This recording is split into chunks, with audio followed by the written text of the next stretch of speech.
I'm not depressed or downcast. Let me see. Let's see if I can explain this.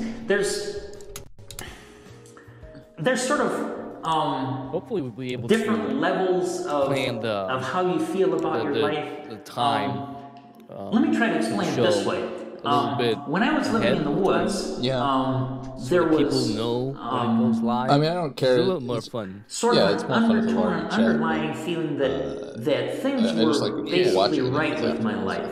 That is, exactly. Something might go wrong. I might have a bad day. I might screw something up. I might break my axe handle and do something else, and everything would go wrong. But still, somehow, underneath the superficial unhappiness or bad feelings, there was an underlying feeling that my life was right. I was able to fall back on the fact that here I was, a free man in the mountains, surrounded by forests and wild animals and so forth. And this made my life right, even if things were, for the time being, going badly. Here it's the other way around. I'm not depressed or downcast, and I have things to do that I consider productive, like working on getting this book out. And yet, the knowledge that I'm locked up here and likely to remain so for the rest of my life is, it ruins it. It's the undertone in this case is an extremely bad one, and I don't want to live long. I would rather get the death penalty than spend the rest of my life in prison. It's in a book. Read your books. All right, yeah, sorry about that. I forgot to mute when we started, so I talked over Ted for a little bit, but that was just him talking about in the one shitty interview I could find, like terrible audio for the interview, but it's the only one I could find. Yeah, it was an interesting read. Ted Kaczynski being the Unabomber, of course. And I know we just aim at edgy books on this channel. We have like Siege, we got the Turner Diaries, nothing but edgelord books. But this one is much more. I think you could show this one to a normie and they'd be like, "Oh wow." Yeah, and there's nothing really super controversial or crazy. And even the publishers who ended up doing this and then writing the preface talk about how this is pretty uncontroversial stuff now. And unoriginal too, because he's just building on a lot of thoughts that other people wrote about before, so it's not new either. Exactly.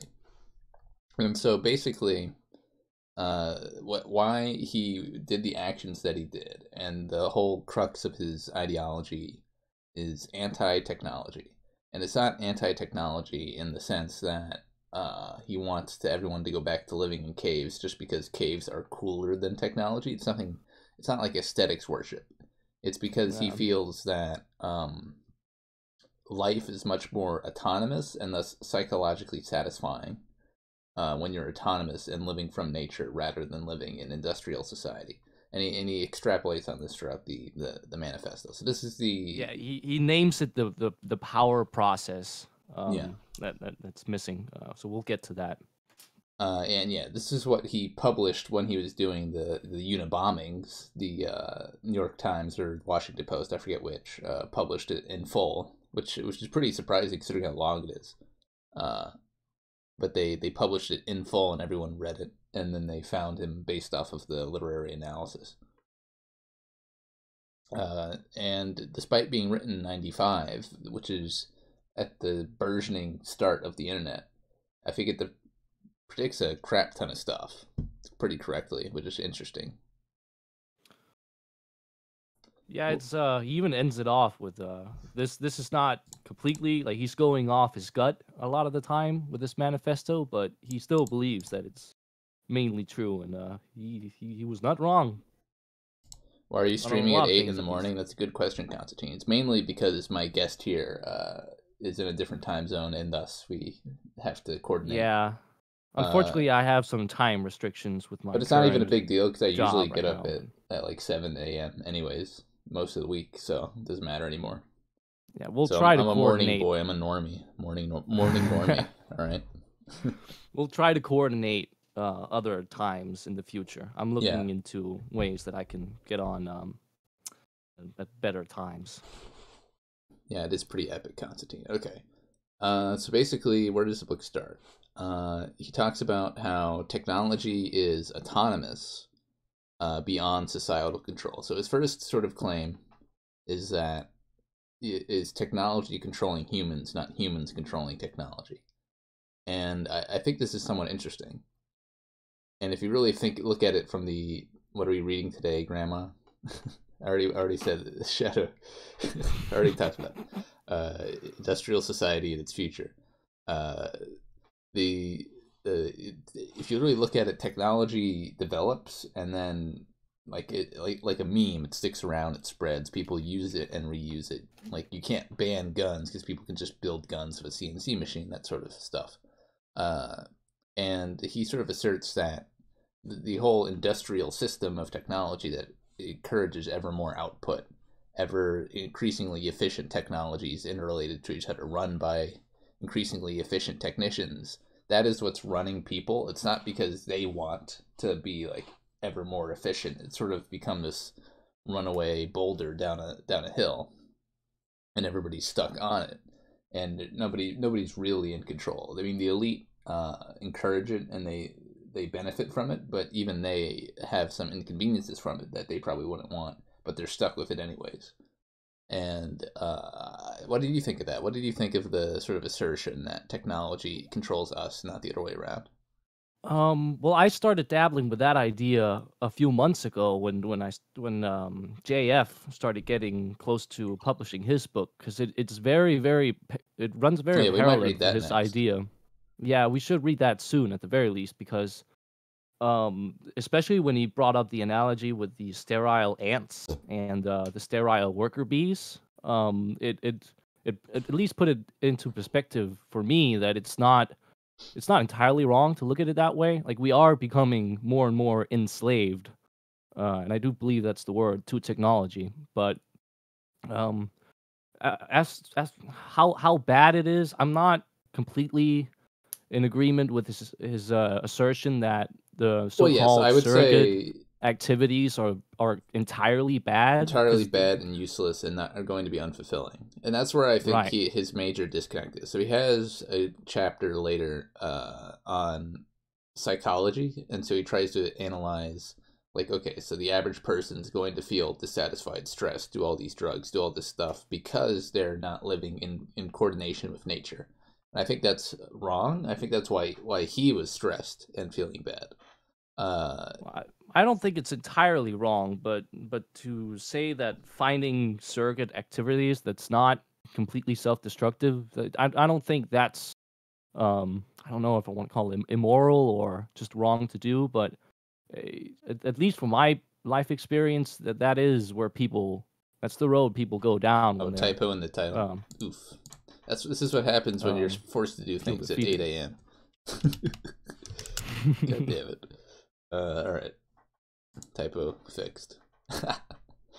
But yeah, he sort of assesses that in the modern world, you're a cagey wagey, and you're not supposed to be a cagey wagey. You're supposed to be fighting the environment, getting your food, getting your water and everything sorted, and you're not supposed to have a boss and have to worry about all this stuff. There's not going to be like economic tides and flows that fuck you and make you jobless and then put your security of food. Yeah, he stresses the word obedience too, the fact that you have to be obedient in order to function now.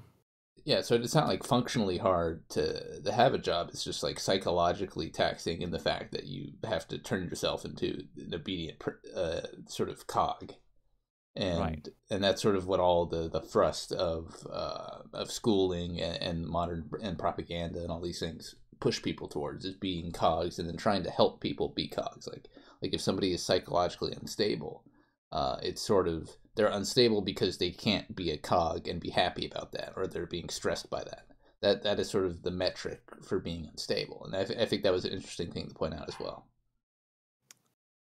Yeah, exactly. The fact that it's I don't even know how to put it, but your mental health is based on how well you can submit And yourself. basically, he argues. I mean, I guess we're jumping around a little bit here, which is fine. But he argues that psychologically, being in the interdependent society where you work for a wage, and then all of your faculties and like so your running water, your food, your shelter are all dependent on a bunch of systems and strangers and regulations that you cannot control. You have nothing. You can't do anything about it. If the power grid, the power generator that powers your house like went out, it's not like you could fix it. Like that's like 100 people working a couple miles away from you in a big old building, and you can't do anything about that. And so on with like the government and anything else really. Like basically everything is beyond your control. Almost everything is, besides Yeah, just he words living that in in your terms surrogate of activity. feeling security. That it's that we even though we're way more disconnected from the dangerous elements of nature, psychologically we can feel less secure now that we're not in Yeah. control of the stability of our society. Yeah, Very few people basically work on your that. livelihood is at the whims of your boss and other random things like economic trends and like let's say you work in a particular industry and then that industry just like technology or whatever or just like social trends change and that it goes kaplunked. Well, that was beyond your control and you just kind of got screwed. I mean, yeah, then you're supposed to adapt, but Ted says that like that's silly. That's like saying for someone who worked their entire life to like cultivate themselves into finally being able to work in the machine as a cog and get paid and have a job. Twisting yourself after the fact is pretty hard. Is this the book that'll destroy wage cuts? Well, no, it's basically encouraging everybody to go live in the woods autonomously.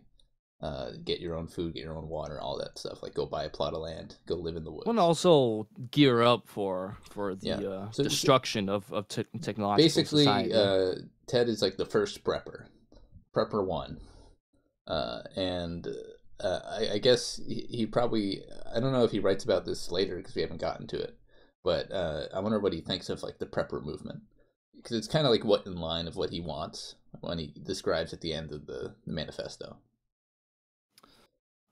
Right, but then he also just harps on the fact that some people will be drifting towards using technology to prepare for the whole collapse, and that's not a good thing either. And I don't see how you could. I mean, yeah, we'll talk about that later. I'll go back to trying to go through the book a bit more chronologically.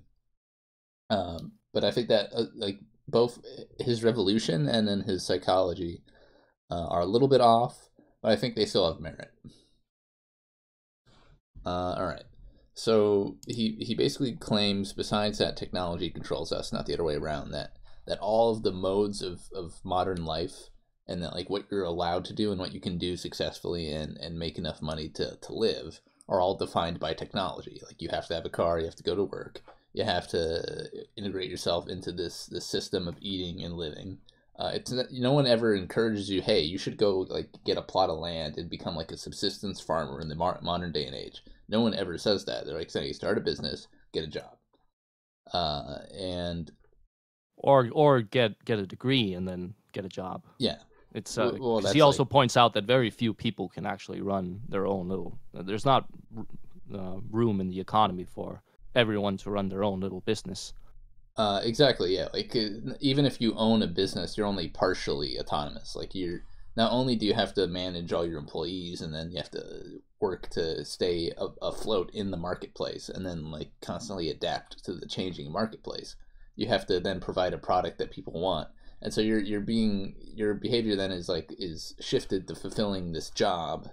And you're subservient to all the regulations and yes, and you're as equally as, no matter how big your company is, no matter how wealthy you are, you're equally as up at the mercy of random stuff happening in the economy, of like say a crash in your industry or some technological disruption or like some government oversight that screws you over.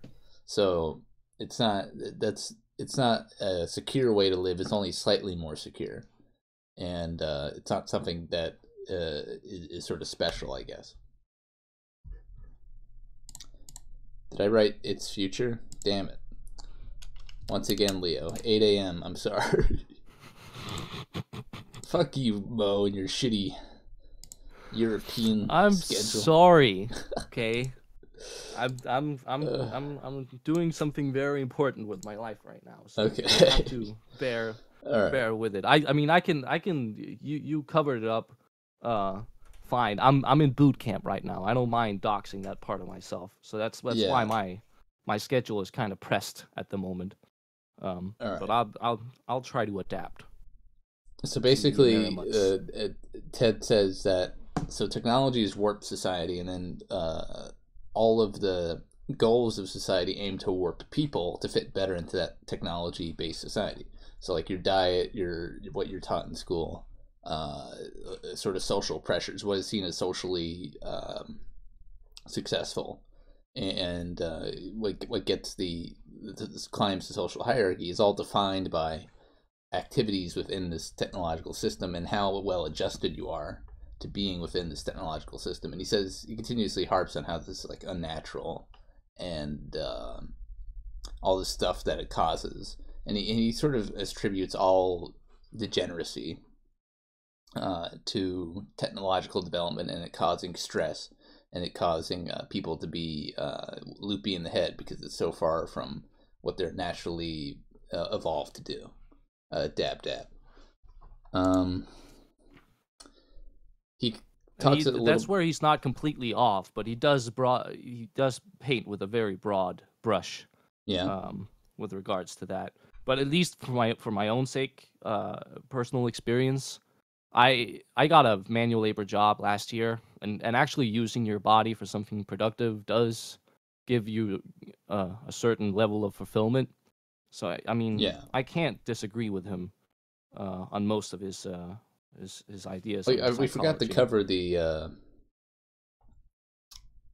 leftism rant, I guess. I was going over some of the broad brush stuff in the intro that wasn't even written by him. My notes are a bit long-winded today. But basically, he actually starts the manifesto talking about leftism and its psychology, which is interesting. Which I don't know if that's like a good move rhetorically speaking, because it would probably alienate a number of people.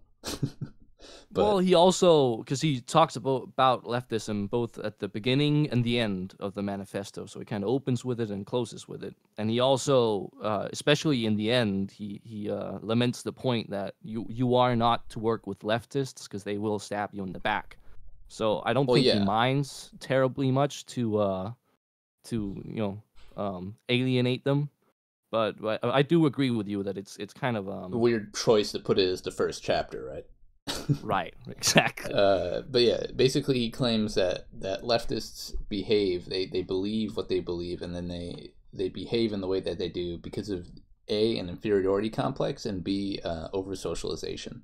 So inferiority complexes, they feel some sort of inadequacy, not living up to the industrial social standards. And then they identify personally with some sort of oppressed group or problem in society.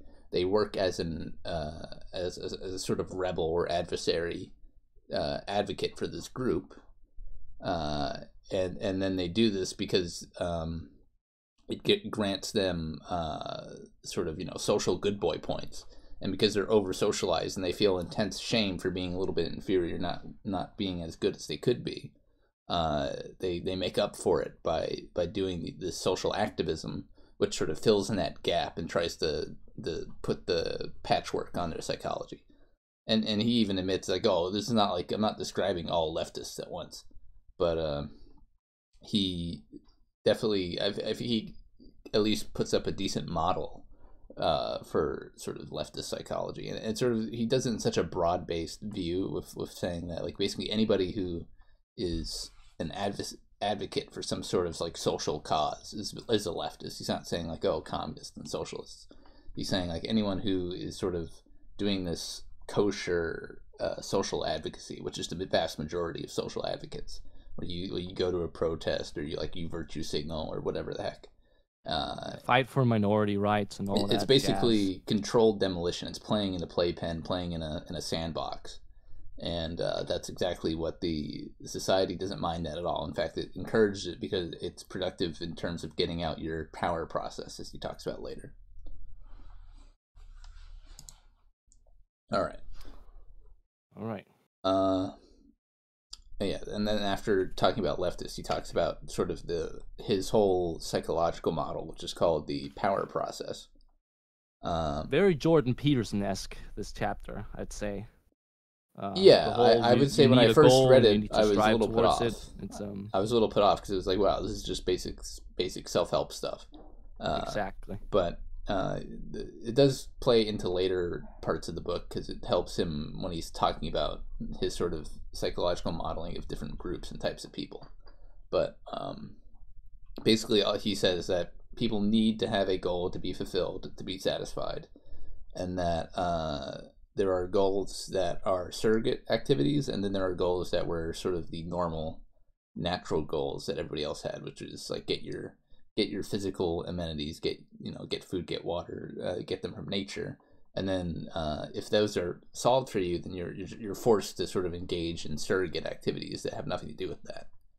And so either you get obsessed with your work or you get obsessed with a hobby or something, and you're constantly restless and you're constantly purposeless because you're not working at your maintaining your living directly. You're just sort of distracting yourself, and that's why people in modern society get bored, while people who lived in more primitive societies and are working on farming don't get bored, is because getting food from nature to live is sort of what we're programmed to do, and it doesn't really make us bored or dissatisfied nearly as much.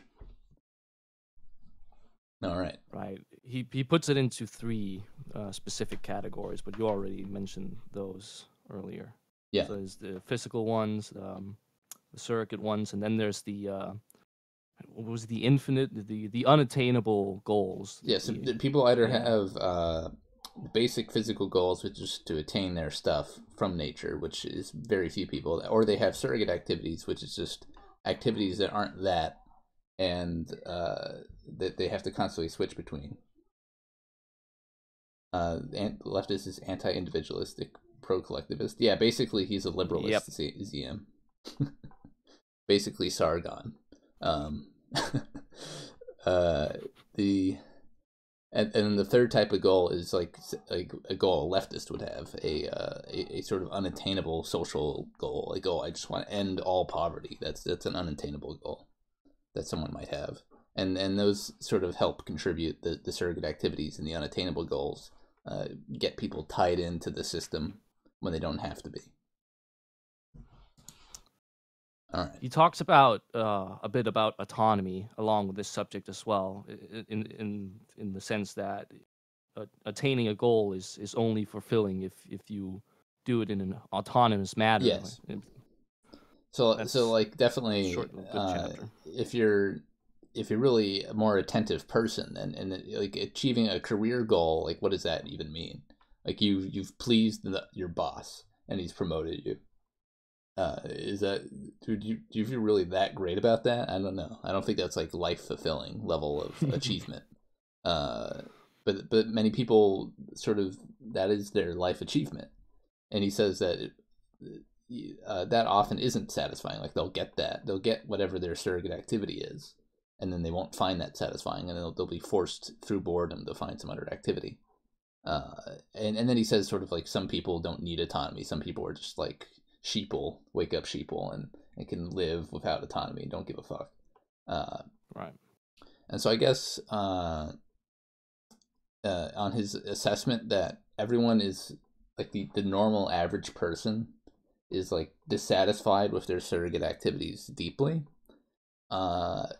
is wrong, I think. Like I don't think that, and I guess maybe since this was written at the sort of the heyday before the internet, when everyone can be infinitely distracted, then I guess he might have been right back then, where the only thing to really do is like watch TV, and in 1995, I guess, I don't know, there wasn't that much in terms of like bread and circuses, nearly as much compared to now. Yeah, especially now, yeah. But yeah, I don't know. You still had TV was pretty big in the Oh, yeah. 90s. That was definitely the biggest. I Yeah. remember myself being put in front of that shit box as a kid. But basically, he says that the reason people feel dissatisfied from like modern life is because too long didn't watch. He was right. Exactly, though, Pirate. Just go read it. He's pretty woke on a lot of stuff. The reason people are dissatisfied is because they're not living in sort of in tune with nature, and they're not autonomous. But I think if you took like a lot of the normies out of their wagey cages and you put them on a farm and made them like work for their living, you probably have like a 50% fail rate, I think, and people would prefer to go back to the comfortable, less involved life, you know. So I think he might have been projecting his own psychology a bit too much on like the average person, but I think for people who just like have a chronic problem with being a cagey wagey, might see his psychological advice as pointed. I think 50% is a little bit pessimistic. I do believe that people would feel more fulfilled doing manual, simple manual labor and actually exerting themselves at least a little bit. Yeah. That's I don't think 50% is the number. Okay, but maybe it definitely you wouldn't think he's fix more all right. of it. You think? Yeah, I think he's more right than 50%, especially since because he mentions this too, that the prevalence of antidepressants in Western society is just running amok, and that was back in the 90s, and it's even worse now because now they're drugging the kids too. They're putting chemicals in the water. Frogs gay. Yeah. No, but that's a really important point, that the society we've built up is so fucking horrid for most people that they need to be drugged in order to. Yeah, and he talks about that accept later it. when he talks about human modification. Exactly. All right, so after talking a bit about his psychology model, he talks about so how as society modernizes, it creates its own set of problems. Like most of the problems we deal with today, but besides like social retardation and other things, are purely because of technology. And he thinks that the reason why there are so many people doing weird things and gross things is because they're not being fulfilled in the power process, what he just described, the little psychology model. And he says this is because not only because you're not autonomous when you're wagey cagey, like you're only really fulfilling like a simile of working from the environment to get your food. You're not doing it in the natural way. He also says it's because massive crowding and then rapid changes make it almost impossible for the human mind to develop naturally in such or adapt easily. And I think that you can see this, like you look at generation gaps between people, between like the different eras. Like people don't just like pick up new technology that easy, like boomers and shit. I mean, there are some like standout boomers who are pretty good at technology, but they get stuck in their ways. Like they don't pick it up. And I'm sure like down the line we're gonna be left behind by some like newfangled super zoomer technology or something. but yeah, like so people get like stuck in a pattern, and I don't think the human mind adapts so quickly that it's able to just like deal with all of the constant changes of industrial society. And then besides this, he also talks about how the conservatives are stupid, because if you want to conserve traditional society, you can't do that with technology, because technology encourages the exact opposite. So he says how if you have a technological economy, it's going to encourage massive efficiency. And to encourage massive efficiency, it doesn't care about the family unit. It wants people to move all over the country. It wants people to live in a dozen different houses, and so on and so forth. It's going to move away from naturalism eventually. And it wants you ultimately not to have any loyalty to your family. They want you to have loyalty to the state or your boss, because that's more profitable. They don't care about loyalty to the family. That's not profitable, and so they teach you not to be that. And this is a particular sticking point, obviously, for Ted, because he got betrayed by his brother, I guess, who outed him as the bomber. And so he later, after that happened, after he got arrested, he was like really deeply upset by that, because it like betrayed his fundamental trust in his family, which I don't know. We'll talk about that a bit later, because he only offhandedly talks about his bombings. I think he mentions very quickly, very shortly, very offhandedly, yes. Yeah, that the reason he did it was to gain attention on gain his work. attention for his manifesto, and if only he had the internet, right? If only he had the internet back then. Right, just be spamming it everywhere. But no, it is almost tragic. But we'll talk about that when we get to when he mentions it. All right, so modern technology encourages destruction of the family and tradition. Society looks down on nepotism because, or at least on the surface, they say, "Oh, don't be nepotistic, be meritocratic." Yeah. Because that is like market efficient, and being market efficient is good. Despite like nepotism being like the norm, is like helping out your family, it should be seen as like a good value, but it's not. Let's see. Yeah, the Jews got that one down. Yeah. And then he also points out it's like an example that like societies that don't follow merit efficiency and they follow nepotism tend to be super inefficient. So, like Latin America has a shit ton of political and economic corruption, and that's because they don't follow the efficiency mandate, and so they're inefficient and they're not as good as a technological output producer. All right. So Ted claims that that population density is not the primary cause of social breakdown, because there are many high population density ancient societies that did have social problems, but not nearly to the extent of the modern day. So I'm curious how much data or how much reading he's actually basing that on, because he just claims that they had no issues. He didn't say they have no issues. He said they have less issues, and I think that is true. So, of course, if you look at if you look at ancient Rome, it was definitely a hive of scum and villainy, and tons of gross stuff went on.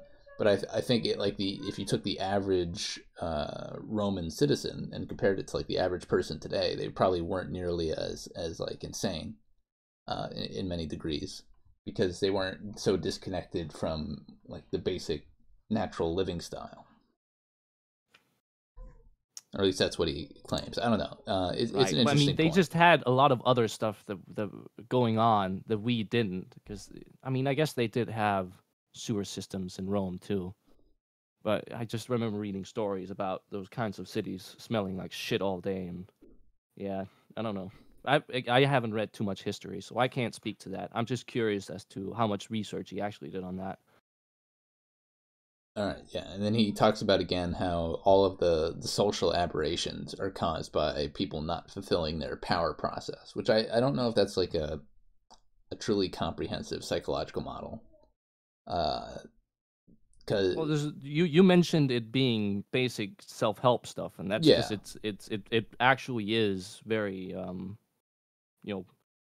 real, that you do need a goal to strive towards, or else at least that helped me, but I don't know, it does seem very kind of vapid and quickly run through the way he does it, but again, it reminded me a lot of Jordan Peterson when he goes through that chapter. Yeah, and he just talks about how like working in the modern society is not going to be satisfying, and the reason why all these people turn to massive drug usage or like TV or whatever is because they don't find their lives inherently satisfying, and it's because they're not fulfilling their power process autonomously.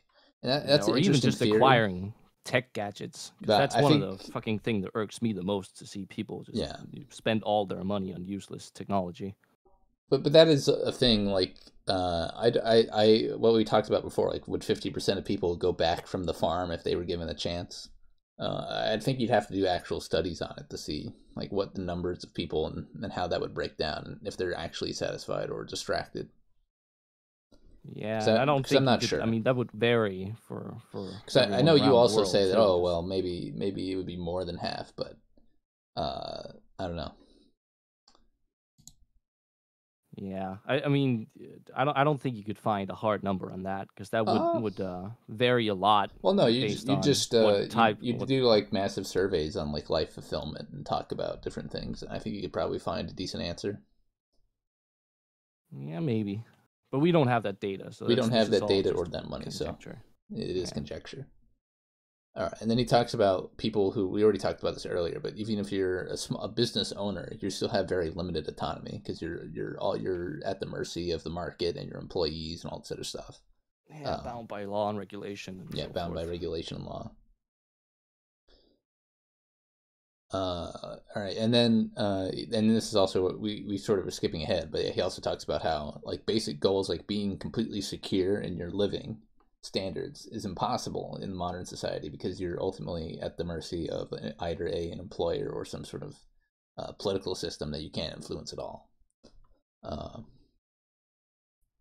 and you're tied to the whole power grid and waste disposal and all the other systems that keeps things in check. And so and then he postulates that the reason most people are dissatisfied is that a modern person, like your life is subject to the whims of about a dozen people that you don't know and can't, or some that you know and most that you can't control. Like you can't control your boss, you can't control the politicians you elected, you can't control like the different people who work at the power plant or sort of regulations that run your life. You can't control any of them, and that they literally define like what you do day to day and how you live.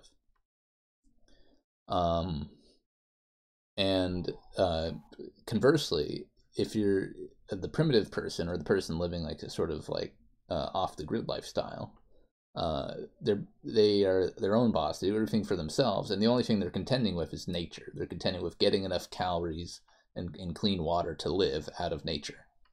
And that is a bit more. It's like playing PvP versus playing PvE. I guess would be a good analogy. Playing PvE is much more relaxing than playing PvP, where you're constantly just getting ganked all the time. And so all the wagey cages are getting ganked IRL by random shit, and they're constantly stressed and on drugs because of it. Meanwhile, the Chad autonomous farmer is just like playing PvE and laughing at the normies. I like that analogy. I never thought of that. That was good. Yeah. I'm just trying to update this rhetoric, Leo, for the Zoomers. All right, and then he also talks about how people who sort of like are obsessed with fitness but don't work a physical job are really silly because they're doing it only as a surrogate activity. For like social reasons rather than actually using their body to achieve their goals. And so he points out how that's like such a thing like bodybuilders isn't like an inherently natural thing. It's sort of like a facsimile of it again. I agree with it. Bodybuilders are silly. And that's around the same time he also talks about people adjusting to the whole thing in the sense of identifying with some sort of large group to gain some sort of community fulfillment of because he mentions was the U.S. invading Panama and the Americans as a whole gaining some sort of people satisfaction like, out of and this is another he talks about in the next chapter, but so people live vicariously to fulfill their sort of psychological needs. So they'll identify with a group, and then they'll say, oh well, that group accomplished, I contributed, and then that group accomplished that goal, so I accomplished that goal, that kind of thing. So it's like why a soldier signs up and can like feel satisfied accomplishing their task, or like say a political activist working in a campaign or whatever. So people living vicariously through massive social organizations, and this is of course to the benefit of the people who run those organizations and nothing else. It's not like the person really contributed that much. It's just sort of kind of a mind trick. It's a mind trick, Yeah, they're taking I'd say. advantage of their psychology. But I don't think that's nothing new about that. I think Oh, if of you go all course. the way back to It's always organization, been something. yeah, exactly. All right. So the next chapter he talks about how the sort of counterfactual. So how people, there might be a number of people who aren't dissatisfied with the system, but they have, he says they have strange psychologies compared to the normal psychology. So he talks about what we just talked about, which is the organizations. He talks about surrogate activities like sports, collecting, or self-improvement, which are basically just time wastes that are not going to be fulfilling because you'll eventually hit a plateau and you'll have to find some other surrogate activities. And then people who get like emotionally worked up about these things are strange because like if you just really look at it, then they're just sort of like whatever, time wastes. But because there's not This anything... is where I diverge a lot from him, because I don't, in a society where all the physical needs are met, I don't see any other way for people to at least be somewhat productive. Because yes, you can see it as time waste, but if you see it as a whole of contributing to human culture, I don't see it completely as a time waste. Maybe collecting stamps, that's kind of dumb. And but, sports but I don't think too. Maybe But you're right on that. Stuff but like I art, think in terms of being like viciously emotional about your surrogate activity to the point of like fanaticism, so like a sports fanatic, or like somebody, like if you have a conversation at work with somebody who's just like obsessed with sports and they just like deeply personally emotionally attached to sports, a person who's a bit more clear-headed will see that and be like, wow, it's kind of weird. Yeah, a few of my sergeants are like that. They have some very bad days when their football team, or I should say our platoon we have a bad day when their football team don't win. Yeah. and so these people who put all this emotional weight on what is essentially just a trivial surrogate activity seem very confusing. So basically he says that everyone that isn't living autonomously in the woods is they're obsessed with mini games, whether it be status or luxury or like collecting things or whatever. It's all mini games to him.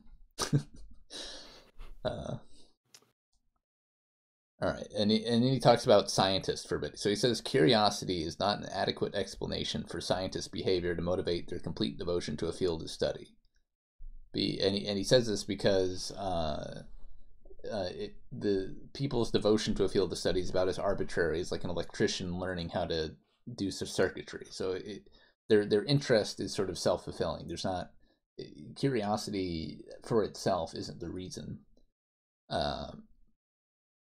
And then he says that neither are the moral reasons. Like a scientist will say, oh, well, we're doing this to improve this output or technology X, Y, or Z, and this will help people, humanitarian reason. But then he sort of points out how there's a ton of scientists who say that, and then they like invent the atomic bomb, or they do any other number of things. And they push for the use of it just because they made it and they want to see it happen. That science is basically just another surrogate activity. So people they find something in the environment, they have like a goal of study or like an engineering goal, and they just get satisfaction from accomplishing it. They don't care about the humanitarian reasons or the moral reasons or anything like that. They just get a goal from accomplishing it and moving forward. Yeah, the final quote of that is, thus science marches on blindly without regard to the real welfare of human race or to any other standard, obedient only to the psychological needs of the scientist. So that's, yeah, I agree with that assertion, by the way. I mean, that was one of the good points of it that I never thought of. At least. And this is, so science has no overall objective because it's just like a bunch of people fulfilling their own psychology via accomplishing their scientific goals. And because science has because then the technology that science produces influences society's objective, and then science has no objective, then society has no objective, which I think is a pretty interesting proof for his sort of ideas.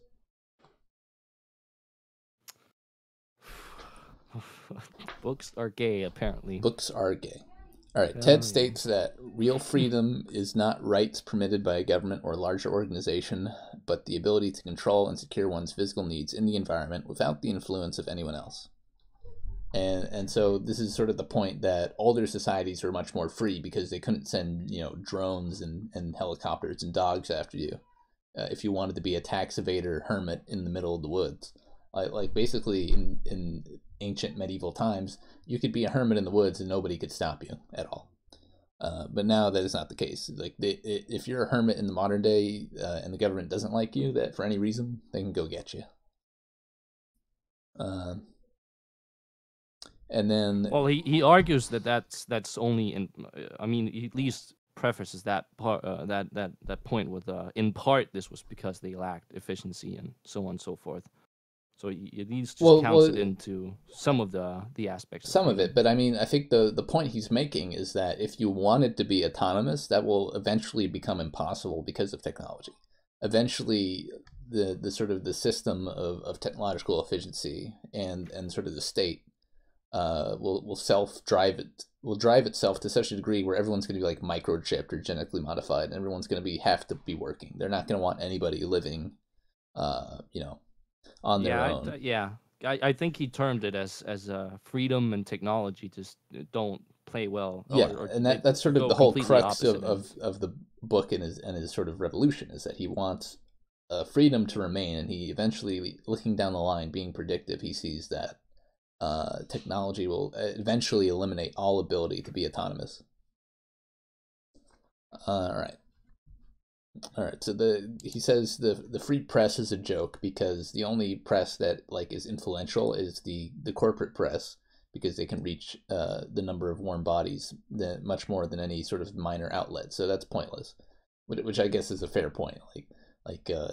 You're never you can write your own little blog and maybe you get 10,000 page views an article or something.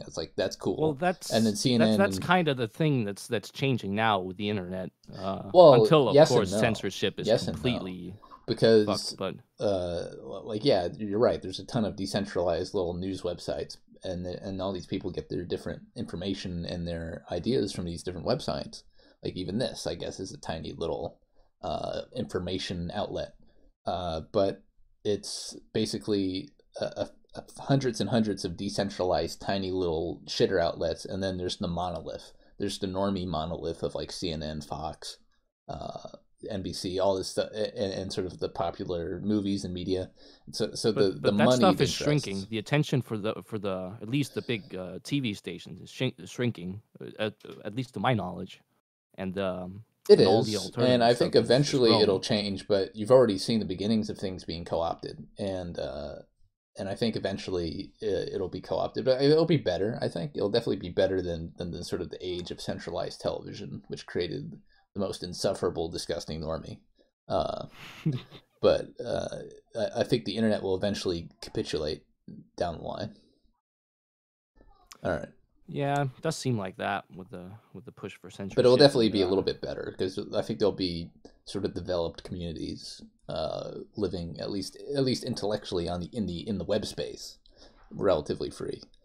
All right. The thing is, it's getting to be so big that it's going to be hard to police every single aspect of it. All right, so. But then you got AI and. All right, so here's where he talks about the bombings. So he says that, it's written in 1995. His sort of attitude on the press, which I just described, which is well, if I could write my own little manifesto, but nobody's going to read it, so I'm going to bomb some people. That's because literally it's the only way to get media attention. Yeah. I was very because I was curious as to why he went with the bombing route, and really thinking about it, people say it was smart. But there's no other. I mean, it was I guess the start of the internet age, and so you couldn't actually really publish anything that would be read. And I guess if you put yourself in his shoes, I guess back then, it's very centralized. There's one media outlet. It's on TV. That's it. There's gatekeepers. There's no other way to get information out. And so maybe that deeply psychologically frustrated him to the point where he started bombing people to try and get attention. It worked too. It worked, but the funny partly. thing is that I think that if like Ted did not bomb people and then publish it, it would still be pretty popular because of like so? decently written. Well, there's as mentioned in the foreword for the book. This stuff has been written about before, and Yeah. that doesn't seem as popular. So I don't know. It seems like it kind of worked, from my perspective. But maybe you're right. Maybe it would have gotten popular. I mean, I think that this sort of sentiment is already pretty popular among current young people, like the sort of the heavy environmentalists, the prepper the community. environmentalism, yeah, but most of the environmentalists are fucking tech geeks or not necessarily geeks, but people who want to fix it with more technology, and that's completely counter to Uncle Ted. Well, I mean, he already has his own little self-help thing. I feel like he could have been a Jordan Peterson type person if he didn't bomb people, you know? Yeah. From his intelligence and writing ability and stuff. If he Go didn't into just the like woods lose it and slay the dragon. And what really bothers me about the bombings is that he just targeted random fucks that didn't have anything to do with it. Like he talks about in the manifesto how it's not like the normies' fault that they're supporting technological society. They're just victims of propaganda or advertising. Yet he somehow thinks that even the CEO of an airline isn't the victim of propaganda or advertising, and they're just not playing a role as well. Like they're somehow doing it top down. So I think either that was a delusional or trying to be like a post facto justification for him. I think. Well, were they all high profile people? No, or was it just... like he killed the guy who just ran a little computer store somewhere.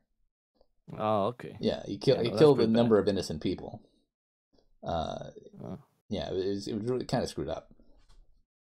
Yeah. He's not a moral person, Teddy Kaczynski. Okay. He didn't give a fuck. He went full JF moral nihilism.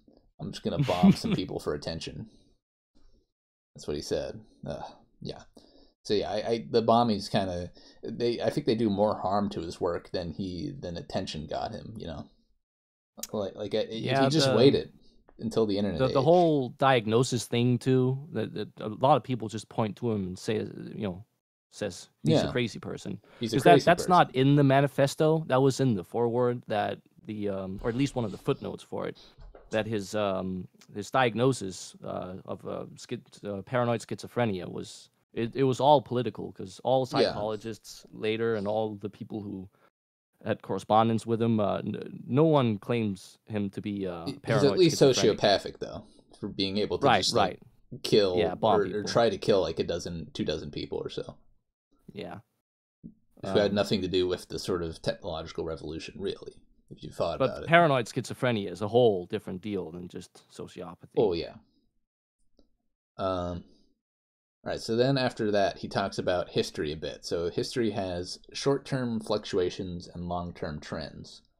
And so there might be like a short-term revolution or a change, but it'll revert back to normal unless it was already going with the long-term trend, which I guess is a tautology, and he admits as such, that this sort of tautology is history, of history is sort of what he's modeling. But he then turns around and says that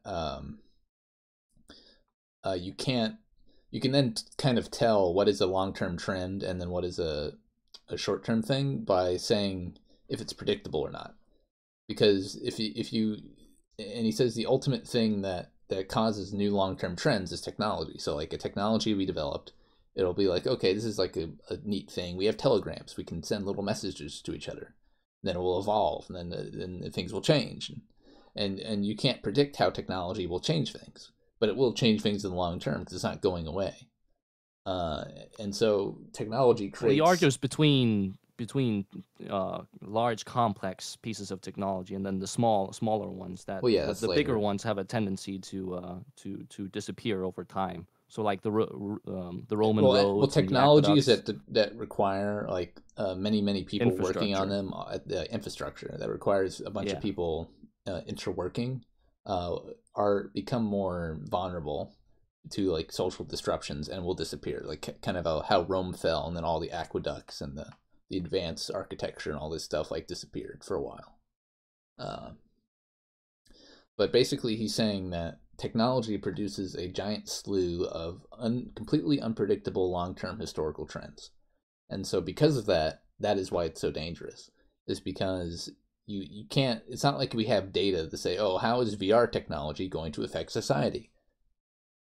We don't know. Yeah, we can't, no. it's impossible to know how long term knows. that's going to affect things. And it could be really terrible. We don't know. Yeah. And as he points out, it doesn't matter how well your intentions are. You just don't know how much it's going to fuck up people in the long run. Yeah, and it's sort of, besides that, he sort of has this theory of history that that it's trend, things have to be having steam to continue through history, and that, like, say that the historical American Revolution, meat hook is evidence enough. Yeah, that guy is a snap that's going in my cringe compilation .avi. Yeah. I listened to the other one with Dio the other day. I don't like that meat hook guy. That's all right. So after that, he talks about how modern society cannot be reformed. So he talks about how reform never lasts, because in order to he models it pretty cleanly. So, like, basically he says, imagine you're trying to reform internet pornography or something.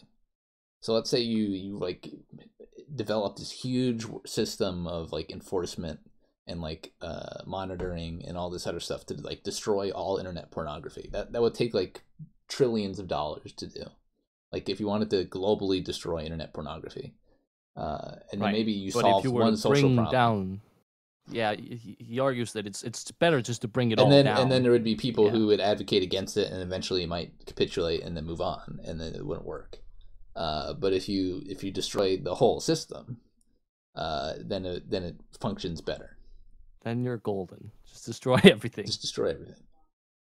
And then he talks a bit about what we talked about earlier, which is the technology and freedom are not reconcilable, which is an arguable point. So I want to talk about this a little bit before we get back to the text. But so his sort of argument is that eventually, so the technology will enable states and or corporations and or whoever to have systems of control and monitoring and modification of people and all this other things that will make it so it's impossible to live freely autonomously from society. Like, you cannot live away from society or play PvE. You cannot go live in nature at all. And this is like his eventual fear and his justification for massive revolution. But I think if you keep developing technology long enough, and he sort of says this and is like, oh wow, the scientists who say, oh, we'll just solve all the problems of more technology are like retarded. I think more fundamentally, it's a problem of frontiers, right? Like, if you just had more frontiers for people to go live autonomously on, then if you had infinite frontiers for people to go live autonomously on, then it wouldn't be this problem of control or this need to be in society. And so I guess if technology developed enough for, like, say, space travel, and you could have space colonies. Oh, right. Yeah, then eventually you could have expanding. Yeah. Then there would be so much, you could live anywhere in orbit or on the planet, and it would be all self-sustaining stuff. And then you would basically, there'd be such a degree of like available places to live, or manners to live in, that you'd basically be functionally autonomous. But that's sort of, it is speculative, and the argument against that I have, and I'm kind of gonna bring JF's argument into it, is that we're kind of not gonna be, we're gonna lose all our autonomy according to JF's worldview, with the whole revolutionary phenotype, in that once we're so intertwined with technology that we can't reproduce separately from the technology, it's going to be the machines running the shop, and whether or not they want to expand.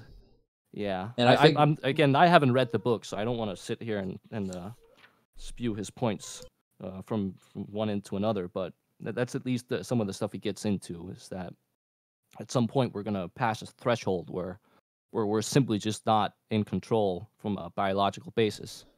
Yeah, and also Kaczynski talks about this a bit too, with how genetic modification and other stuff like that are going to basically be uncontrollable, and then people are going to not be able to. There won't be any more natural humans ever produced because everything will be modified. Yeah. And the last ones will the ones who do choose to be natural will be outcompeted. And sort of as a counterfactual to my own argument, I think that because of how the geopolitics breaks down with space development, I think it would be many centuries before anything like what I described would happen, because there would be massive fights over like who's controlling the space stations. Because if you have a space station, you basically have a nuclear weapon, or innumerable nuclear weapon capabilities to anywhere in the globe, and so it basically kind of destroys geopolitics. And so I think the elite and whoever else is going into space will be fighting over that for a very long time before it settles out. But that, even JF's argument, he also argues that we're talking in the hundreds of years, if not thousands, for shit to get really bad on that point. So yeah, it's too hard. He even says that once we're talking 500 to 1,000 years in the future, we can't really predict too much. All right, and then another point which I think is underappreciated, I guess, from Ted, is that he says that all the regulation and the sort of the central planning and the top-down control and the social manipulation, it's all necessary. Otherwise, modern technological society would not function. If you didn't have people, going to their wagey cagey and pushing their button, then all the interconnected systems wouldn't function. If you didn't teach people to be wagey cagey from birth, they wouldn't like it enough, and they would be, they wouldn't work their job correctly. If you didn't have all these regulations, then things would break down at some point. And I guess that is a fair assessment, that you need this system of central planning control to keep everybody doing this thing, which is like fundamentally psychologically unnatural. Yeah, it plays out. That's, again, another point Jordan Peterson has brought up in one of his lectures. Yeah, he's talked about at least a little bit about that. It's, I mean, he just prefaced it as well. The thing about Peterson, appreciate how amazing it is that everything works all the time almost, and that how much work. The thing about Peterson is he doesn't even grace that there is alternatives to living within the system. He just says cope with it, normie. And, yeah. He gives you some copium and passes you along. All right. Ted claims that technology cannot be separated from its problems. So you can examine the different technologies and try to restrict or remove problematic ones. Like you can try to restrict, say, internet pornography. But fundamentally, all of them are interconnected. And as one advances, it demands the advancements of others. So like if you have a technology that's doing something, it's going to be outputting something, and then people will be like, oh, I want to develop a better technology. And then that will connect to that, and that will connect to another technology, and so on and so forth. So as people are pursuing the technological system, there's going to be further unpredictable technological development. You can't you could. There are certain ways you could, I would say restrict technology to a given level. It'd be difficult, but you could do it. So the anime Aria, I know I'm going to talk about anime during this, but the anime Aria takes place on terraformed Mars. So they terraformed Mars, and it's like Aria, right. Yeah. No, They terraformed Mars, and it becomes this like nice water planet. And then they built a replica of Venice on Mars. So they call it Neo Venezia. Neo Venice. And on there, everybody works like a very simple manual labor job. There's gondoliers. There's people who deliver mail by hand. There's like traditional glass blowers and stuff. And so even though they have space travel and advanced terraforming, they restricted their society to like very specific, high labor intensive traditional work. And they don't have any other technology. They purposely restricted their technology, and that society is basically like super happy and perfect. And I don't know if Aria is like, can we make Aria happen in IRL, bros? I wish. I wish, but I think that's like a good example of maybe a potential society where technology is restricted to a specific level, and that's more satisfying to people. Yeah, I mean, it would take some sort of Well, if you have a sort of- separate planet, it's a lot easier, right? Like if you right. if But you're on a separate I was going to planet, say a concerted effort towards finding out what really does makes us, because you talked about earlier, if we do, like you actually could do studies on how much people would be on fulfillment, fulfilled. Yeah. But that's another thing about like that's, space travel. So if you had like all these different planets with different levels of technology and styles of living, and then people could live on each other ones, and the one with most people on it would be the one where people are most fulfilled on. But right now we have one centralized technological problem area, Earth, and so that's sort of the problem. And so I guess it then hinges on whether space travel is going to be viable or not. I don't know. But I mean, the distance sort of is the big fucking issue. Well, it's not the distance. It's a biological problem. Like if you can modify yourself to be radiation resistant and low gravity resistant, then you can just ship yourselves off in tin cans. It doesn't matter. But because we have so much health problems out of orbit, that's why we can't. Like if we didn't have those health problems, we could just strap ourselves to tin cans and then shoot ourselves at Proxima Centauri, no problem. But since we have all those health problems and we can't even live in a sustained environment outside of orbit for a long amount of time without supplies from Earth yet. So if you could solve like the physical problems and space is solved, it's more of a biological problem than it is a fair enough to preface. problem. I mean, I would still preface that as the distance being to be traveled is the problem. But yeah, I agree with you. You could say it's the biological. We could already barrier. reach Alpha Centauri in like a couple of years using nuclear pulse propulsion. Which is just putting nuclear bombs behind a giant pusher plate and continuously detonating. Right. Fair enough. That's. But yeah, besides that, he says technology is more influential than a love of freedom, and I must agree with this. So basically, a technology appears. It at first has good intentions and it warps society in some way, and then people will say, "Oh, well, we need freedom." For X, Y, and Z, but then the technology eventually develops, and then people develop the systems to run the technology and control it, and then that restricts your freedom. And then people are greedy and they like the utility they get from the technology, and that's going to outweigh the sort of general desire for freedom. And we see that in the modern day. Like basically, the desire for freedom is evaporating all over the West. Like in all of the free societies, nobody wants freedom anymore. They just want more technology. And more more gives me that, and it's true. Yeah, if there's the more LCD screens, the more fabulous technology gets, the less people will care about freedom, which is very scary. That's all it takes. It's fucking bright lights and moving colors and then sounds. He talks about how there's many people who are sort of in a position to restrict the sort of the problems that encroach on freedom, and they'll say as much. They'll be like either policemen or engineers or scientists or businessmen. They'll say, "Oh, well, I really like freedom, but I want to be more successful in my surrogate activity, and so I'm going to do that instead." So he says that on average, people put their sort of whatever job or thing they're doing that they're devoted to, their surrogate activity, they're going to do that over any sort of moral pretensions they claim. And I would say that's a pretty good observation. Like you could have like the good cop who says like, "Oh, I'm not going to enforce bad gun laws," but eventually they'll enforce some law that they don't agree with. So society doesn't really self-regulate, or at least industrial society does not. No, I agree with that point. It's I have nothing to add. All right. He then claims that simple social problems are intractable.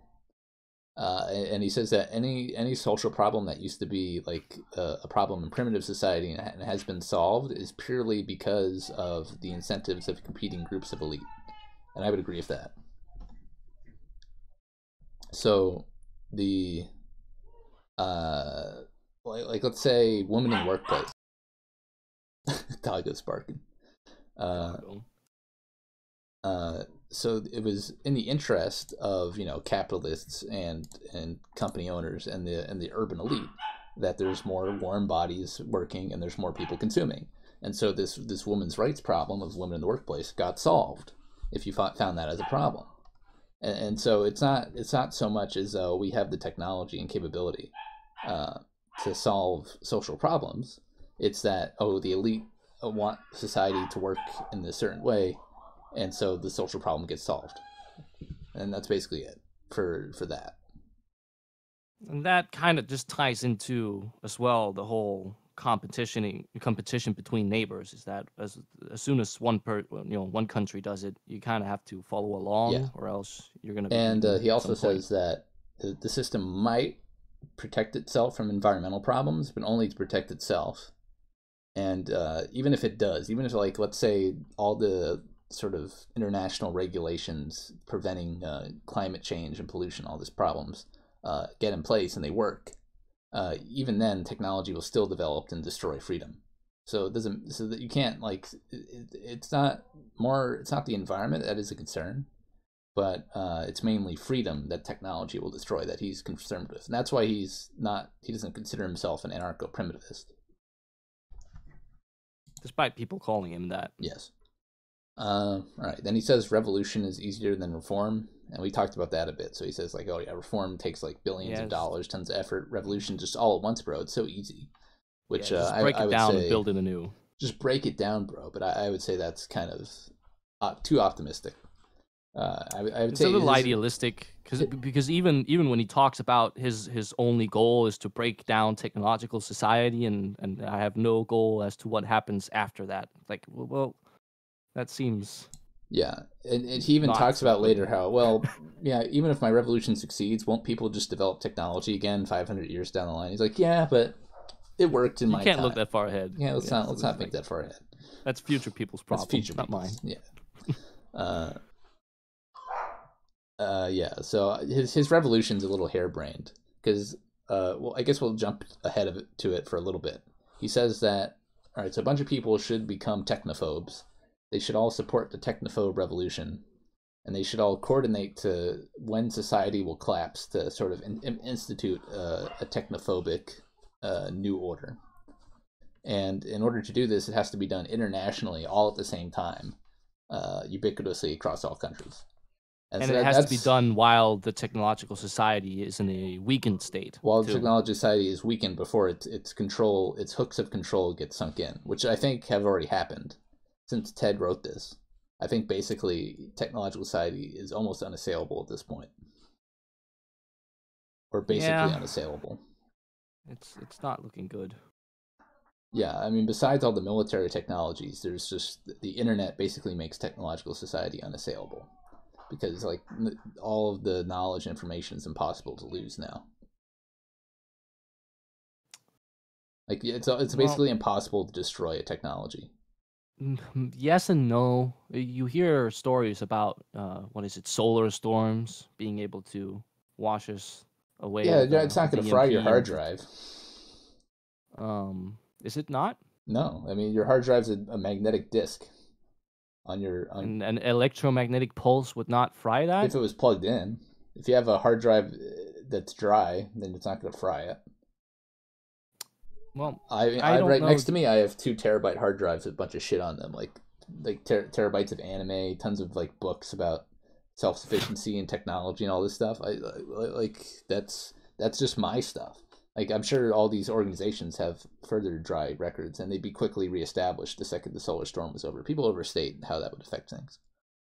Fair enough. I've never gone into detail reading about that. Yeah. I've always just heard about it. I mean, the worst case is it shits on the power grid, and the power grid is out for a couple months, and that would cause a lot of social problems, but it'd be fixed. It causes a lot of violence too. Yeah, I mean, but chaos. Whatever. Violence we have so much population to lose right now. I mean, oh yeah, true. we just lose a bunch. I mean, the government would just work for a couple months and things would go back to normal. Basically, ideally, I think it'd be a shit fest. People not having food and it'd be bad.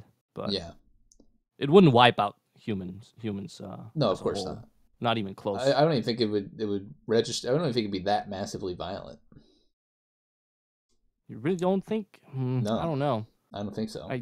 I live in a big city, and it's the amount of trucks that needs to. I mean, drive the in urban with food centers would every get day. violent, but Yeah, the urban centers would definitely not be pleasant places if we're talking a few months. But yeah, who knows? I don't think it would be that big a deal. And I also don't think even like super environment. I've said this a number of times, but like if the worst case model for global warming happened and all the sea levels rose and all that stuff, I don't even think that would be a huge deal either.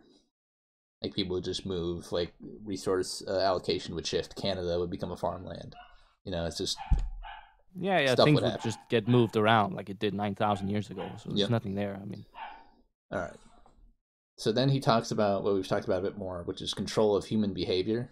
So basically, technology will conspire to sort of make everyone better at being a 9 to 5 wagey cagey.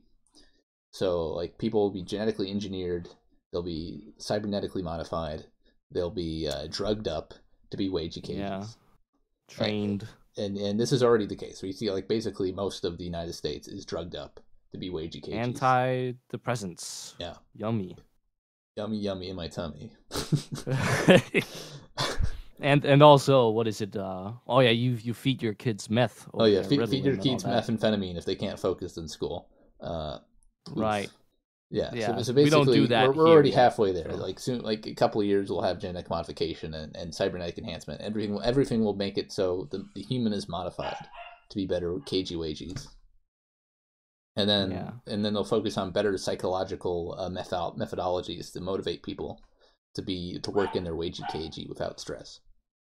And then in 1995, he predicted sort of that there's going to be a period of immense stress from psychology and environmental pressures, and I guess we're living in that, I suppose. Yep. But not. I would say it's played out as he lays it out. I guess we're living in that, but I think even he underestimated how the entertainment system would develop to such a degree that would basically render all stress irrelevant comparatively to the old days. Like if you look at it, like the 80s is way more violent and messed up compared to like now. Like now there's almost like there's mass shootings and other like Antifa and nonsense, but it's like if you look at the quantitative level of violence, it's like nothing. Yeah, it's going down a lot. And so just the combination of both monitoring, enforcement, like drones, entertainment is making it so technological society is getting much more entrenched. Docile. Yeah. Yeah, that's the word he uses too, is to make people docile. All right. Docile and yeah, obedient. so he said that previously historical societies, they sort of had a limit. Like so you could push people to produce as much taxes to make a huge military or centralized projects to a limit of like human psychology. But once technology starts modifying human psychology, once everybody's on drugs, then you can push it beyond that limit, and so on and so forth. And so technology will keep pushing the human limit until we're all like super perfect, like automaton retards, basically. Yeah, completely transformed not going to be the same. You think- Basically, JF's worst nightmare. I don't really agree with the analysis. I think we're heading to a world of constant entertainment rather than more wage slavery. Well, we'll get to that, ZM. But Yeah. that's the thing, ZM. Once you have capital owners who have the technology to construct anything they want, they'll just kill us all. Don't you understand? They'll just kill us with like Ebola or something. But they have no. If we become a threat, if we're no longer necessary to run the machines, because the machines have become so self-sufficient, and then the capital owners own them. The only thing we're good for is a threat, and so they'll just get rid of us. And they write about that in their own books. All the globalists. they'll either institute like birth policies to slowly reduce the population over time if they're compassionate, or they'll just fucking Deus Ex us and create the Great Plague. Yeah, well, they're doing it through the foods now, mostly, with all the carcinogens in foods is one attempt. Yeah, and all the what is it?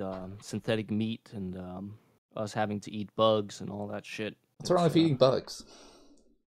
Well, that's what the globalist wants us to do. What do you mean? It's what your ancestors did. Well, I would agree with you to a certain extent that it's not that bad, but I'm just I'm scared your of cricket protein, their bro. planning. I know. Yeah. You didn't think about this? Yeah. That was his counter argument to CM, is that like, oh well, we'll just live in post scarcity, bro.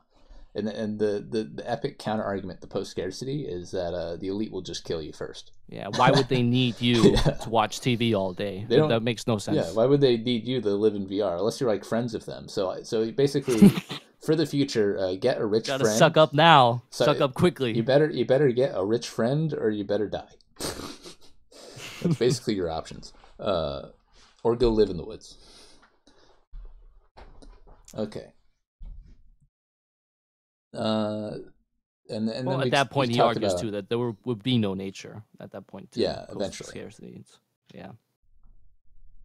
And then another sort of scary thing he talks about is how human behavior seems to be purely physical. So it's like in brain chemicals, it's neurology, it's electrical pulses, and that eventually science will be able to solve human behavior. They'll be able to implant like shit and chemicals into your head to completely control you. So if it was in the interest of the elite to just create a bunch of mind controlled people, they might do that too.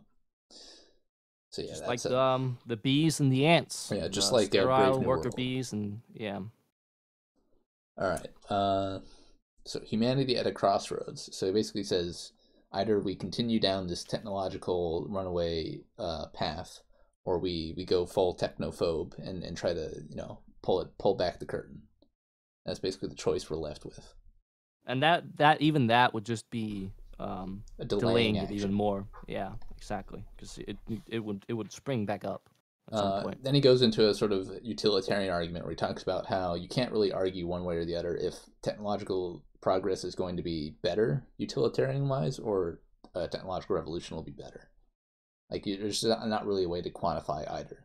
Like it is possible that as technology develops, we enter like a fucking clown world, super terrible dystopia with like mind control and all this other stupid nonsense. So you can't really argue that technological progress is going to make people happier. That's definitely not what's going on right now. Yeah. All right. And then he writes a chapter about the future of stuff, and this is where some of his predictions in 1995 are pretty cool. So he speculates that intelligent machines will be invented, and then the decisions those intelligent machines are making are going to be so complex they can only be done by the machines. And then so humans will just be following what those machines say. And we're almost already reaching that. So we have a bunch of like complex, neural network and self-learning machines, and they output some sort of statistical output, and we're like, I guess we follow that. So it's almost already getting to the point where we have machines making decisions for us, and we're living according to the will of these machines. And then this is that also, once again is is in part JF's theory about because that ties into the whole. I guess we'll read JF's book reproducing. Yeah, that would be good. I need to order a copy of it first though, but I could read the ebook if I had to. Right. But his argument there is that all reproduction would be taken over by AI because the AI knows how to make better humans than random chance. Exactly. And so yeah. And this is also the chapter where we talked about what I just said, which is the elite have the incentive just to kill everybody once they're in control. And so they'll either kill everybody or put you in a state of like constant euphoria, or they'll just like sterilize you over time. So that's a big oof. Social and work requirements will become ever harsher as technology develops, creating chronic unemployment, people that are useless to the system. So you can already see it's like automated trucks, automated everything.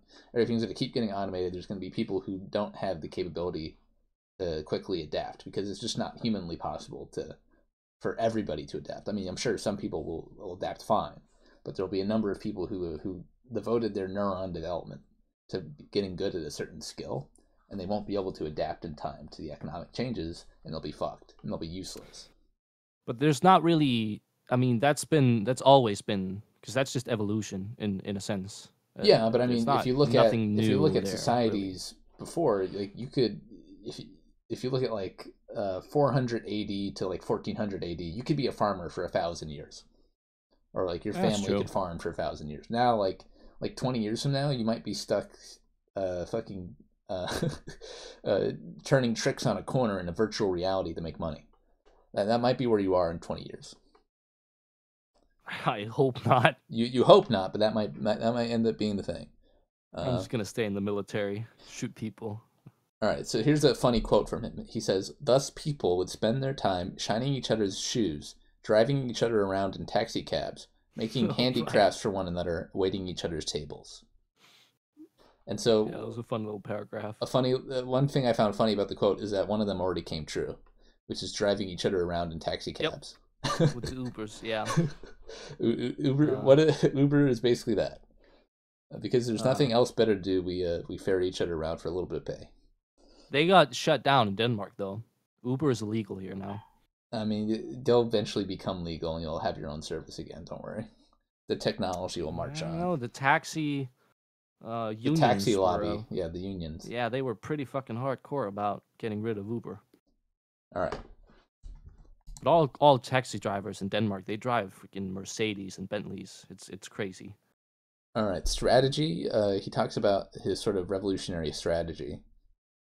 He says he wants to appeal to an intelligent minority who have resources. He wants them all to follow this sort of technophobe model. And then he wants this political entity to be in place for when society collapses.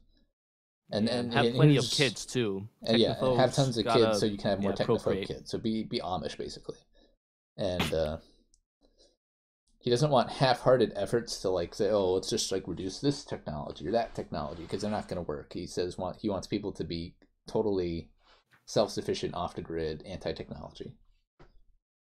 And then after that he talks about and then this is the part where he says, oh, my revolution has to be completely international and simultaneous, which is basically impossible. I think he kind of argues that's idealistic. I mean, like that's probably not going to happen. That you can't get all the problem with a countries. technophobe revolution is like, yeah, sure, you can do your technophobe revolution in a given country, but then you're geopolitically weaker, and so you're just going to get shit on by somebody who still has their technological military. So it has to be simultaneous, or else it doesn't work. And his best argument for that actually panning out, everything collapsing at once, is if the entire world economy is so intertwined into like one unit that it could possibly happen. But that's the thing about economic collapses, is that they're temporary. Like they get recovered. And I think now more than ever, like the systems are so intertwined, they have so many fail safes, so many layers, that no matter what happens, we're basically down this path now. The question remains of how do we maintain the ability to go live off the grid autonomously? How do we get that as a thing that is enshrined or possible?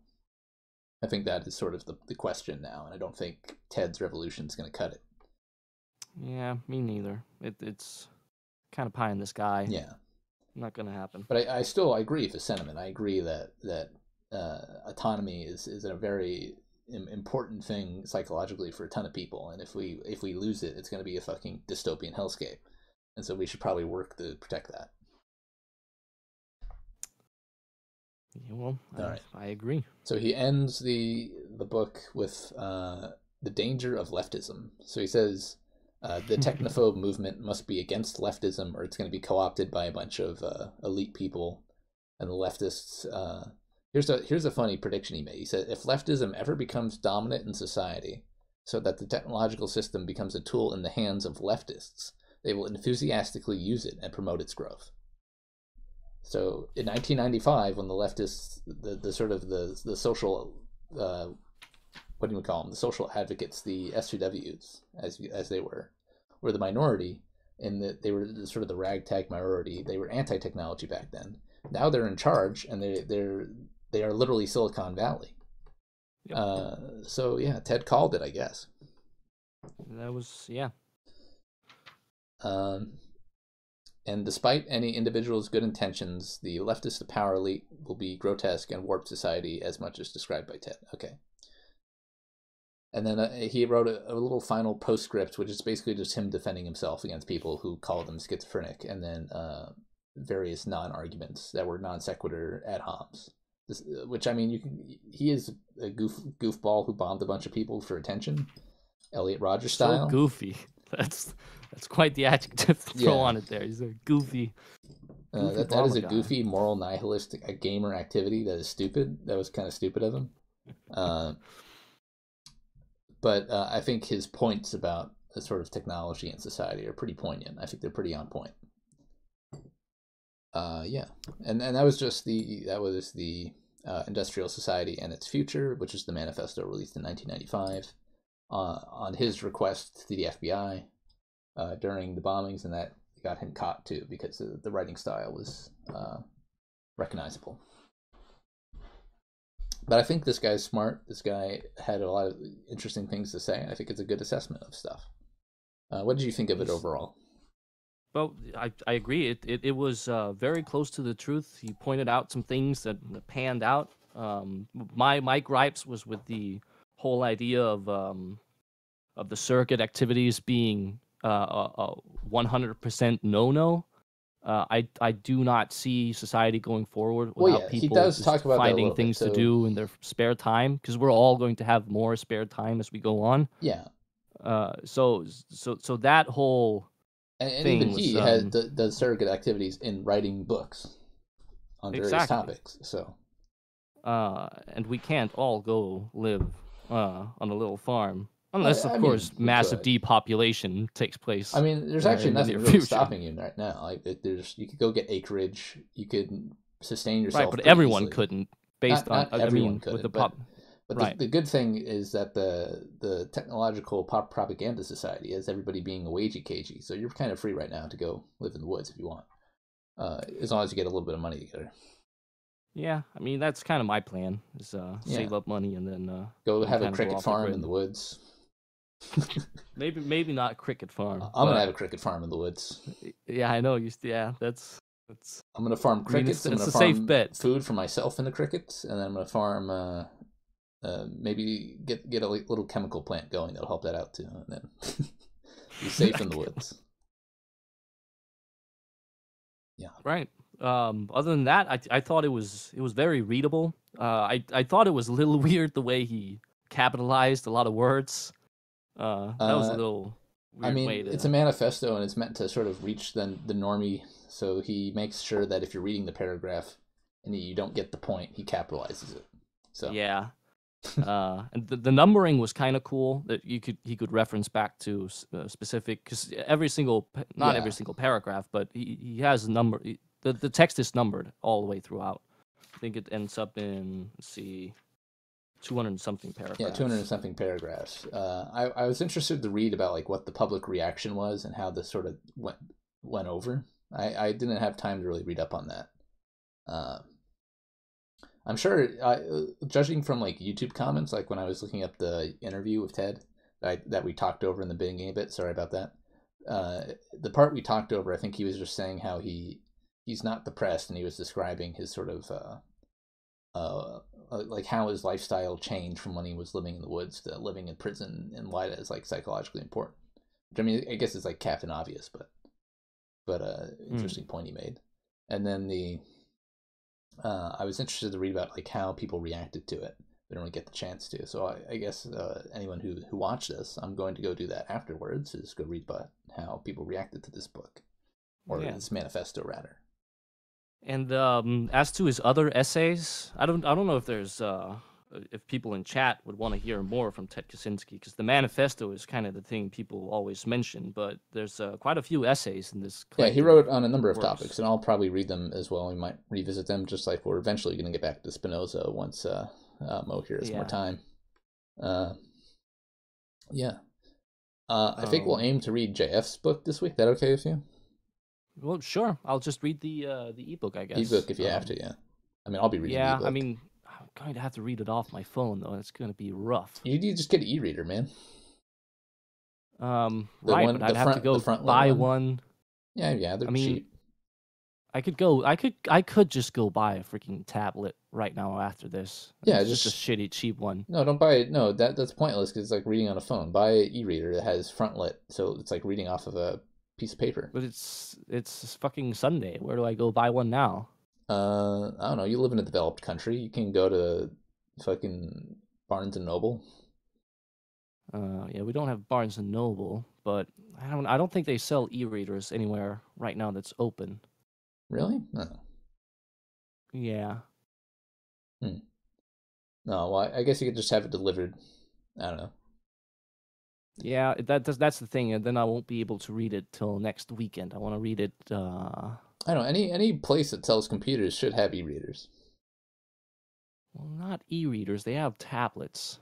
Hold on, let me. Like they should have like the search latest real quick. Kindle model, like the Kindle white paper or whatever. That is true. There's this store, but is it open now? Kindle. Yeah, I mean those are fairly ubiquitous. Well, no, that's the thing with the Amazon products. They are not much for selling them on the European mainland Yeah. for some fucking odd reason. Maybe regulations and stuff. Yeah. Well, besides Well, that, there's there's actually one that I could go get right now. what hold on. brand? Kobo? No, it's just an Amazon Kindle. Yeah, make sure you get one that's front lit because that's the whole point is to get an e-reader that is not like backlit is the tablet that hurts your eyes. Front lit is it has it in the bezel above the screen, so it goes down onto the screen, so it's much easier to read. I was researching them myself because I was interested in getting one, but they're kind of pricey. Yeah, I mean, I have plenty of money, so that's not a. I'll issue probably for end me. up getting one for my birthday or something. But Right, but we can discuss this after the stream. Let's Oh, yeah. tie up the stream. Yeah. All right, yeah. I was Thanks just shooting the shit. yeah, we're just talking about e-readers, which I mean might interest the audience because I presumably want to read books. Otherwise, unless they just want to listen to our audio summaries of No, books. which a is few fine. people were doing the book burning emotes in chat. I hope that was it's a funny meme. Yeah, and to Constantine asking earlier, no, I'm not going to die for Israel. It's the Danish military. We do purely political stuff. We're just throwing the hat in the ring so we have allies. You play airsoft and get paid for it. It's fun. Yeah, pretty much. All right. I mean, I know where I'm going to be deployed now, thankfully, and it's not going to be bad. So it's Okay. good. Yeah. Thanks for tuning in. We read a fun little manifesto by a bomber. Yeah, a goofy guy. Goofy guy, but interesting read, and he has lots of other stuff he's written. So if you're interested in that, I guess we'll try to read JF's book for next weekend. Thanks for tuning in. See ya. The revolutionary phenotype. Yeah. Bye. Bye.